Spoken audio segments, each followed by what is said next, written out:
Assalamualaikum warahmatullahi wabarakatuh. Alhamdulillah wassalatu wassalamu ala Rasulillah wa ala alihi wa sahbihi wa mawala wa ba'du. Saudaraku semuanya, tetangga, masyarakat, warga dan bangsa Indonesia dan seluruh jaringan Al-Hayah Media, Pondok Pesantren Al-Hayah umat Muhammad sallallahu alaihi wasallam. Semoga Anda semuanya diberikan kesehatan oleh Allah Subhanahu wa taala, keselamatan, kemudahan segala urusan, keberhasilan, kesuksesan dan keberkahan. Amin ya rabbal alamin. Saudaraku, tanggal 18 Muharram ya berarti berhubungan dengan juz yang ke-18. Ada sebagian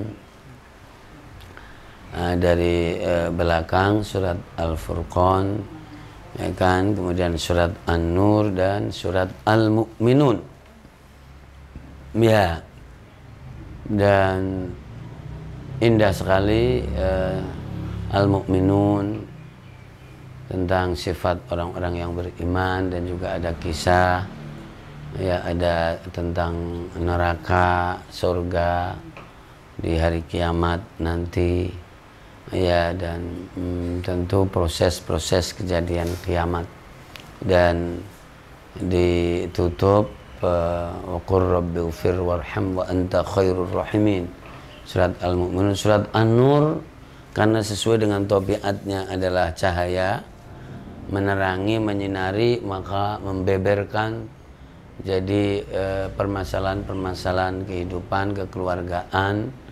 Dan memang lebih spesifik kekeluargaan, dan lebih spesifik adalah masalah perempuan atau wanita, ya, yang berhubungan dengan ini sampai sana ayat yang ke-61, ya kan, 62-nya tentang berorganisasi. Yang unik ada ditutup surat An-Nur ini, ana ala inna lillahi ma fis samawati wal ard, ya kan, ala inna lillahi ma fis samawati wal ard ya'lamu ma antum alaih, ya kan, milik Allah, semuanya unik lah, ya kan.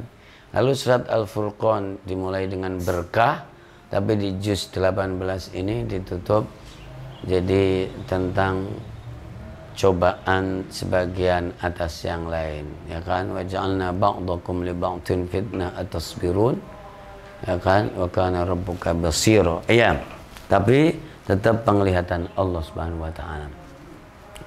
Dengan keragaman ini kita akan menyorot yang paling dominan, yaitu tentang masalah pakaian, ya. Jadi surat An-Nur ini surat yang aplikatif dan menyorot kehidupan dan menjadi kontroversi banyak, ya kan, masalah pakaian. Pakaian itu yang namanya al-libas, ya kan, as-siyab, siyab itu jari, pakaian itu bisa al-libas, bisa as-siyab, bisa al-izar tuh. Nah, bagian-bagiannya memang izar, jarit, ya kan, siyab, juga pakaian komis, baju burdah, niqab, ya kan. Ini adalah bagian dari pakaian tadi, ya. Dan bahkan pakaian itu sifat intinya menutupi. Sifat intinya pakaian itu adalah menutupi. Makanya yang unik ada hunna libasul lakum wa antum libasul lahun, ya kan. Alimallahu annakum kuntum takhtanuna anfusakum fataba alaikum. Ini di surat Al-Baqarah ayat 187. Berapa tuh? Nisa'ukum harthul lakum. Iya, jadi 187 malah terkait dengan puasa dong kalau begitu. Iya. Ya, hilla lakum lailatus siyamir rafathu ila nisaikum hunna libasul lakum. Nah, maka kadang-kadang apa yang menutupi maka itu disebut pakaian. Maka perempuan adalah pakaian buat suaminya, pasangannya, dan laki adalah pakaian buat pasangannya pula, karena dia menutupi dan saling menutupi. Maka jadi makna umum dan tabiat inti dari pakaian itu adalah menutupi. Nah, ketika kita lihat di surat An-Nur ini, subhanallahil azim, dari awal setelah jadi ayat yang pertama Allah ngirim surat, ya kan, suratun anzalnaha wa faradnaha, ya kan. Jadi dikirimkan kepada Rasulullah, ini ada surat. Maka isinya di situ adalah tentang bagaimana menjaga kehormatan, tuh. Menjaga kehormatan, dan kehormatan tidak dikhianatin, ya kan, tidak diekspos, ya gitu, ya, dikhianatin, diekspos dan seterusnya. Tidak dipergunakan kecuali dengan baik dan benar dan sah. Mulai ayat 2 sampai ayat yang ke-26 ini terkait dengan masalah kehormatan, ya kan. Makanya termasuk diantara supaya kehormatan ini terjaga dengan baik, maka terkait dengan dua hal. Yang pertama adalah pakaian, yang kedua adalah penglihatan. Nah, gitu. Maka meskipun ditutupi, dipakaianin, tapi kalau dipelototin juga dilihat terus juga berbahaya juga. Apalagi dilihat terus tanpa ada pakaiannya. Nah, jadi seperti itu. Nah, maka jadi pakaian dengan makna yang umum, pakaian dengan makna yang menengah, pakaian dengan makna yang khusus. Yang unik memang ada diskusi yang secara ilmiah penting, tapi kadang menjadi tidak produktif karena menimbulkan pertengkaran, ya kan. Jadi memang ada pakaian yang minim namanya. Yang namanya minim itu kurang, ada tapi kurang, namanya minim. Minimalis itu kurang. Rumah minimalis itu ya rumah kecil, gitu. Pakaian minimalis ya pakaian yang kecil, gitu. Ya berarti kalau kecil yang ini, makanya dulu ada namanya rok mini. Nah, namanya rok minim, ya kan gitu. Akhirnya jadi ya cuman ngapret, ya kan, kecil begitu. Nutupin nggak? Nutupin, tapi nutupin sebagian kecil saja. Yang anehnya kadang-kadang punya rasa malu, dan ketika duduk bersama orang sambil ditarik-tarik kayak mau panjang, padahal nggak bisa panjang karena memang awalnya sudah minim, ya kan gitu. Pakaian minim, pakaian tengah, dan pakaian yang fad-fad, yang longgar, yang luber, ya kan. Ini semuanya ini adalah masuk di kata libas, ya gitu, libas. Dan tadi tidak berbentuk pakaian pun, asal dilihat dari konteks menutupinya, maka itu juga bisa disebut pakaian. Subhanallahil azim. Jadi untuk menjaga kehormatan tadi, maka ada dua hal. Yang pertama libas, yang pakaian, yang kedua adalah jadi penglihatan. Nah, indah sekali. Dan yang terkait dengan manusia, terkait dengan privasi manusia, itu ada apa namanya, kehormatannya. Makanya di ayat yang ke-27 langsung masalah bertamu, masalah masuk rumah, adab dan seterusnya, karena di dalam rumah itu ada privasi, ada aurat, ada kehormatan. Nah, dan apalagi di lingkungan yang menjadi miliknya dan otoritasnya, maka tidak boleh berusak-berusuk masuk, kecuali yang di exception, yaitu dikecualikan.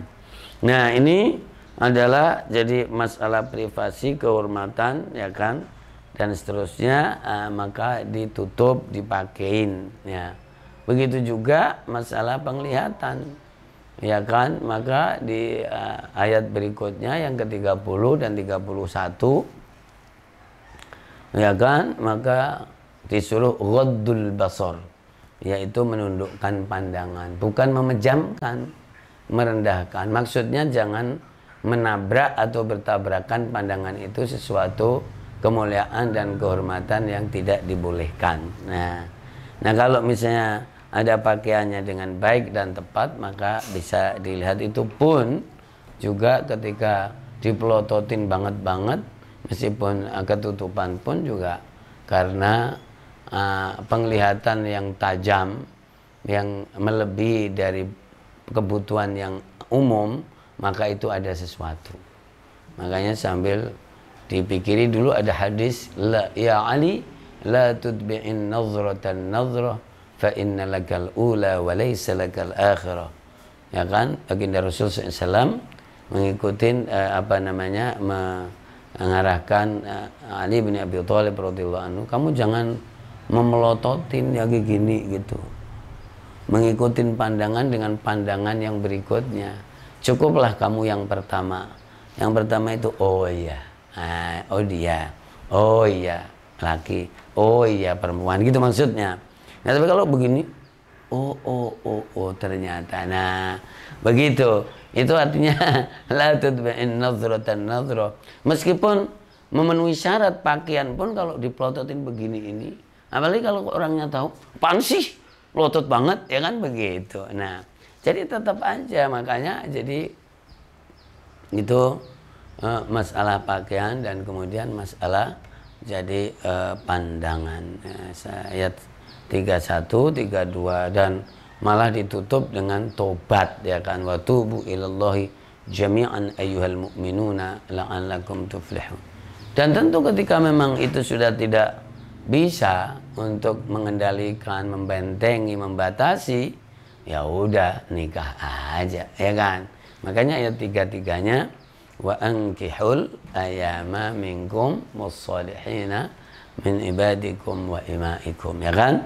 Ya kan, ayat 35-nya. 34 itulah ayat-ayat Allah membeberkan. Dan ayat 35-nya adalah itu cahaya Allah, penerangan, menjelaskan, menerangi kehidupan ini. Iya. Luar biasa.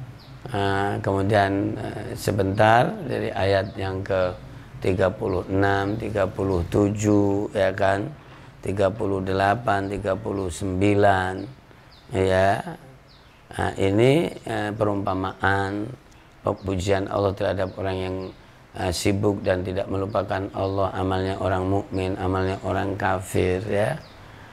Kemudian ada kekuasaan Allah tentang langit, bertasbih semuanya. Yusabbihu lahu man fis samawati wal ardi wa tayru saffat. Ya. Dan seterusnya, ini nanti ketemu lagi di ayat yang ke 60 berapa dari 60 masih masalah pakaian juga. Jadi orang-orang wanita atau perempuan yang sudah menopause dan jadi tidak pengen untuk berumah tangga lagi, ya. Jadi tidak ada masalah dia menanggalkan pakaian luarnya dan tetap jadi berpakaian yang santun dan tetap menjaga jadi kesempurnaan itu lebih baik, ya kan?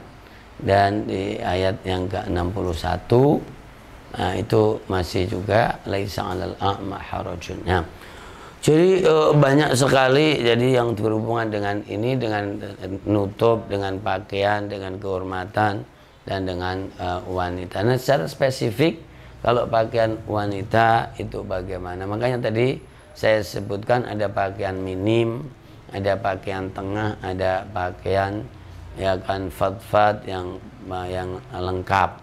Dan secara secara bagian-bagian maka ada baju, ada rok, ya kan, ada celana, ya kan, dipisah-pisah, ada kerudung, ada jilbab, ada niqab. Niqab itu yang untuk menutupin muka, ada masker sekarang ini, ya kan. Luar biasa, ini juga bagian dari libas dan bagian dari pakaian, ya. Ya, dan kalau jadi perempuan itu adalah aurat, ya kan, maka semuanya kudu ditutupin. Kalau nah gitu ada kaitannya dengan orang lain, ya kan, atau dengan manusia, ya, meskipun secara sopan, meskipun sendirian pun aurat harus ditutupi. Kalau semuanya dianggap aurat, al-mar'atu aurat, maka semuanya harus ditutupi. Tapi kalau memakai batas, misalnya batasnya adalah seluruh tubuh kecuali apa, ya kan, misalnya muka dan telapak tangan, maka semuanya ditutupi kecuali itu. Nah, jadi ini menjadi pembahasan yang tidak sekarang-sekarang aja, tapi dari dulu juga ada, ya kan. Ada yang memandangnya dari keseluruhan, ada yang memandangnya dari tengah, ada yang memandangnya dari minim. Kalau orang memandangnya minim, ya sebetulnya pakaian perempuan itu minim aja, yang penting bagian-bagian tertentu yang ditutupi, ya kan, begitu. Tapi sepakat kalau ada orang telanjang di jalan dan jalan, maka semuanya sepakat gitu, gitu, ya kan. Makanya gila tuh. Nah, jadi memang unik, ya kan. Kalau mau telanjang semuanya sepakat itu gila. Nah, tapi kalau ditutupin sedikit menjadi kontroversi, ditutupin setengah kontroversi juga, ditutupin semuanya kontroversi. Kurang nutup muka saja juga pada bertengkar. Nah, gitu. Coba nih lihat nih semuanya ini, ya kan? Semuanya ada yang harus nutup muka. Kalau tidak masuk neraka. Nah, ya gitu-gitu itu. Artinya coba tadi itu lihat, Masya Allah, saudaraku semuanya, padahal ya tentu semuanya tadi ada minim, ada tengah, ada sempurna. Iya. Iya, dan tentu diskusi, keilmuan, ilmu pengetahuan semuanya ada. Semuanya ada. Ya, dan kadang-kadang jadi ketika secara pakaian itu benar banget, tapi ada keujuban bahwa yang selamat itu saya karena saya pakaiannya benar, maka memastikan itu pun malah menyebabkan bahaya juga. Nah, gitu. Nah, intinya adalah bagaimana jadi orang dan wanita yang misalnya aurat atau sesuatu yang harus ditutupin, maka kemudian meluruskan jadi dari pemahamannya. Kalau memang termasuk orang yang minim, ya berarti dia akan memakai rok mini. Nah, gitu. Celana mini, celana ngetat. Ya, kalau bicara panduan berpakaian, saya kira semuanya sudah ada. Ada yang melihatnya adab, ada yang melihatnya adalah syar'i, bahwa bagaimana zinatu al-Islam atau libasu al-Islami, pakaian yang Islami itu bagaimana. Ya, ini terus di dalam kehidupan manusia mengalami pasang surut dan berkembang dan mengurang. Tentu sejak zaman Nabiullah Adam alaihissalatu wassalam, fatafiqani yakhsifani alaihima min waraqil jannah. Jadi dulu pun kemudian di surga, kemudian kaploan itu ngambil dedaunan untuk menutupin yang ia merasa malu dengan sesuatu yang ada. Nah, kalau orang sudah nggak punya merasa malu, ya udah selesai. Nah, gitu.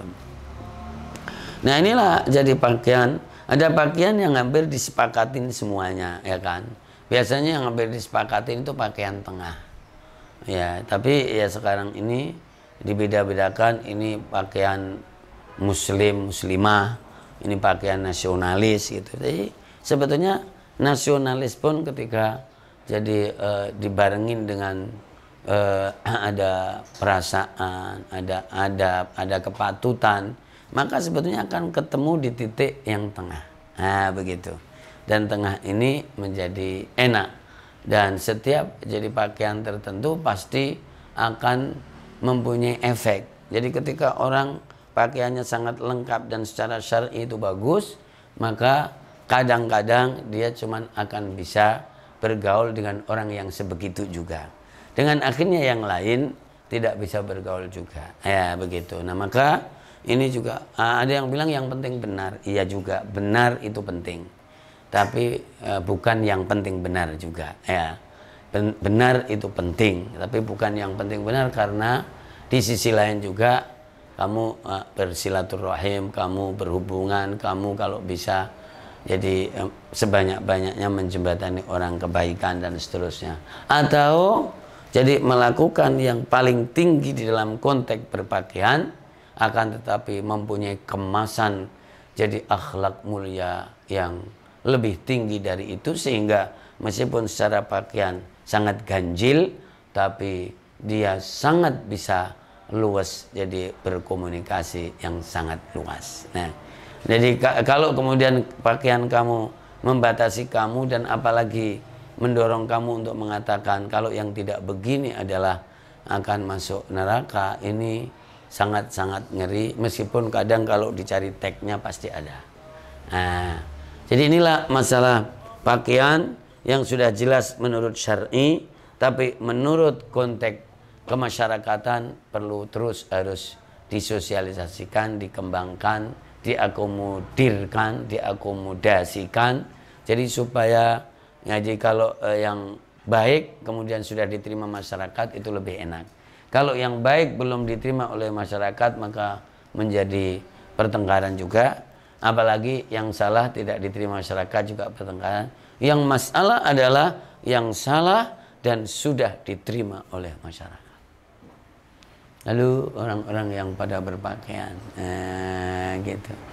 Terus kita jadikan pakaian adalah satu ibadah, dua adalah kebiasaan baik dan bagian dari alat komunikasi yang bagus, ya kan, untuk jadi familiar bersama masyarakat, karena nanti akan ada jadi orang yang bermasyarakat secara luas, maka peluang dosanya juga besar, peluang kebaikannya juga besar, peluang pengaruhnya besar, dan juga jadi penghasilannya menjadi peluangnya besar juga.